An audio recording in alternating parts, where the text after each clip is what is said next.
সন্তানের সার্বিক জ্ঞান তথা নৈতিকতা বিকাশ হচ্ছে কিনা তা। কিশোরগঞ্জের ভৈরবে মানসম্মত শিক্ষায় বেসরকারি শিক্ষা প্রতিষ্ঠানের চ্যালেঞ্জ ও করণীয় কি শীর্ষক একমত বিনিময় সভা অনুষ্ঠিত হয়েছে। ভৈরব উদয়ন স্কুলের আয়োজনে বৃহস্পতিবার সন্ধ্যায় ভৈরব প্রেসক্লাবে এ সভা অনুষ্ঠিত হয়েছে।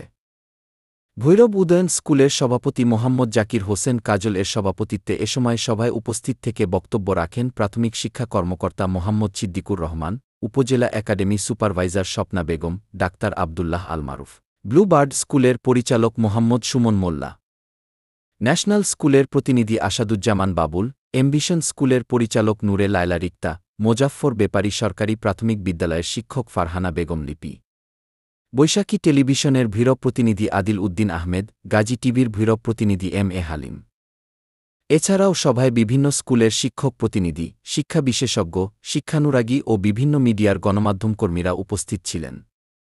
অনুষ্ঠানের সার্বিক পরিচালনা ও সঞ্চালনায় ছিলেন ভৈরব উদয়ন স্কুলের পরিচালক মতিউর রহমান সাগর। সভায় বক্তারা বেসরকারি শিক্ষা প্রতিষ্ঠানের সাম্প্রতিক চ্যালেঞ্জ, শিক্ষার মানোন্নয়নে করণীয় ও নীতিগত দিক নিয়ে আলোচনা করেন।